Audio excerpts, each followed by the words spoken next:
So hopefully you can hear me okay and the mic's coming through. Yeah, absolutely. Brilliant. I'd like to share a very short talk with you today on how setting goals has changed the direction of my life and taken me to places beyond the limits of what I thought would have been possible. So growing up, yeah, that is me. Growing up, I had a pretty normal childhood. I'm a really average guy. I'm not an astrophysicist or biologist. I'm afraid I don't have a doctorate or a PhD. But hopefully what I can share with you you can take away from today with some of the ideas that you've had and move those on somewhere else. So growing up, things were pretty normal for me. I had an average family, mum, dad, sister who you fight with a little bit, but you kind of love really. And then I went off to university.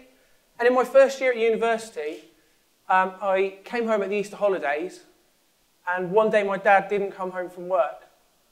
Now, unknown to me, my dad had been battling with a severe mental illness all the time I was growing up. And 2 days later, when they found his body, my life was already pretty upside down. Now, you go into sort of autopilot. People tell you really useful things like, you have to be the man now. And so you work really hard, you save as much money as you can, you do your best to look after your mum and your sister. But it's quite difficult, and you find yourself at a point where your student drinking is perhaps just a cover for something else. And it was 6 months later when it really caught up with me. Because that autopilot kicked in, the adrenaline lasted for 6 months. And then I found myself at a point where I realized that things I were doing actually were probably for some other reason. And I found myself staring at the sea in Bournemouth, wondering, what do I do next? Because when life calms down, when you stop being busy, that's when things catch up with you. That's when you realize that without goals, you kind of lack purpose and direction. You don't really know what you're doing. So I made a choice at this point that actually I was going to live life to the max, take those cheesy catchphrases and really just go out there and do stuff. And so I started doing things, and sometimes they worked, sometimes they didn't. And one of the things I set was a conversation in a pub, just led to a 1,400-mile round trip, and I took part in a Loch Ness expedition. Now, these things I'd written down were all sorts of things. There was goals from really simple things, like traveling to Australia, through to more complex things, like having my own radio show. And having these goals was really important to me, but I didn't really realize why sometimes I was achieving them and other times I wasn't. So I started reading, and I read all the usual suspects, Guy Kiyosaki and Tony Robbins, any of those people that you've all probably read. And to me, they boiled down to 4 key things. And I'll share that with you today, because I think they're quite useful for all of us. The first one is to write it down. Make the goals real. Share it with your friends. Build good habits. And then take action every day. That's it. I've saved you about 20 books worth of reading right there. And honestly, that's what it distilled down to for me. And so when I was reading all this stuff, I realized that the ones that had been really specific were the ones I achieved. When I was 18, writing down, have my own FM radio show, seemed pretty impossible. But actually, in '99, that's exactly what I did. First, as a co-producer, and then I had my own show. 12 years later, I retired from that show, which was syndicated around the world. Now, that seemed utterly impossible when I wrote it down at age 18, but actually being really specific was one of the things that really helped me there. In 2007, I had a really bad case of food poisoning. And this led to a secondary condition where all of my joints were swollen to the point that actually I couldn't stand anymore properly. I could walk about the distance to the door up there, and that was it. And so for 3 months, I battled on like this. I had a truckload of prescriptions. And it was really difficult. And I went to the doctors, and he said, okay, we need to get your leg strength back up now. You're a bit better. You need to start swimming. And so I started swimming. And I thought, actually, what I need is a really specific goal. So there's a charity swim in Bournemouth, which is the peer-to-peer swim. It's nearly 2 miles in the sea. And I set myself the challenge of doing that in one go. So 3 months later, there's a slight problem there, though. I wasn't a very good swimmer when I started. It's 2 miles in the sea, and I needed help getting in and out of the pool. So luckily, I had a friend who came with me who wanted to get fit. They helped me in and out a little bit. 3 months later, I completed that swim in just over an hour in one go. And I'm really proud of that. And that specific goal was what helped my recovery. So I went from 3 months of hardly being able to walk and 3 months later completing, thanks to a very specific goal. And that's one of the things I really wanted to share with you today. The next one is to be open to opportunities. One of my favourite books is still Professor Richard Wiseman's The Luck Factor. If you haven't read it, I strongly suggest you do. Because what it explains is, in scientific terms, why some people are lucky or have fate. And what are the things that actually cause that? What is it about them that makes those things happen? And so I started being a lot more open to opportunities.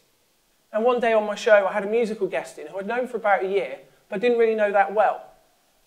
He made an offhand comment about doing a parachute jump. And I said, oh, I've always wanted to do one of those. It turned out he was actually a parachute instructor. And so, about a month or two later, I was in the worst jumpsuit you can possibly imagine, a nice grey and neon pink number that he'd picked out for me, and I was jumping out of a plane and raising some money for a local hospice. And really, it's about being open to those opportunities.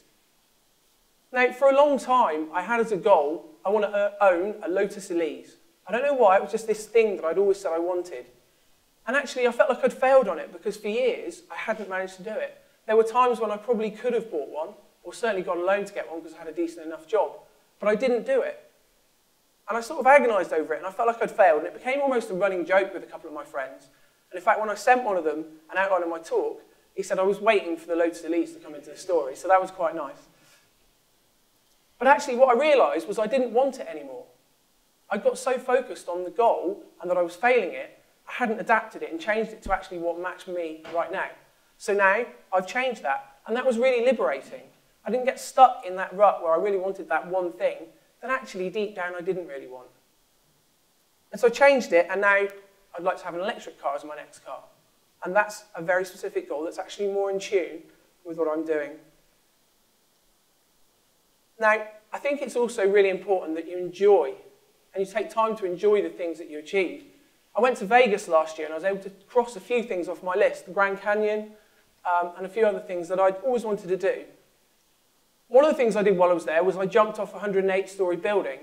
Now, that was pure selfish enjoyment, and it was great, but it was just there as enjoyment. It was, I'll admit, looking down 108 stories, kind of like the vertigo some of you had, I'm sure, earlier from the rock climbing pictures. It was a leap of faith to step off, and it was a great rush, but I enjoyed it, and that was great. And I think it's too easy, again, to get bogged down in living life and not actually taking time out to do some things you enjoy occasionally. And the next thing that's really important to me is to share it with my friends and family. So I've written a blog now for about 8 years, which talks about some of the things I want to do. And yeah, some of them haven't come true, but big deal, I don't beat myself up over it anymore. But actually, that sharing is really important. Now, there's a really popular TED talk by a guy called Derek Sivers, who claims that if you share something or a goal, you're less likely to achieve it. I simply don't agree. And I've looked at the research that he quotes in that survey, in that talk, and actually I don't think it backs up what he says. I think he's manipulated it slightly. And I think it's really important to share your goals with your friends. And recently, the thing that I've noticed is that the goals that I get the most from are the ones that have a value to the wider world or the wider community. Now, you've probably seen the "And Finally" news story on Christmas Day, where crazy people take part on Christmas Day in a swim in some sort of sub-zero sea, lake or river. Well, I shared this with my friends, and this is about 10 of us, including my mum, taking part in a swim on Bournemouth Beach on Christmas Day this year. And that was great. It felt really important to me. Now, those things that you think you can't live without, you probably can. Those moments that you sort of don't quite make the time for, you really should. And those goals that you've thought about but you've never really worked on, you could achieve those.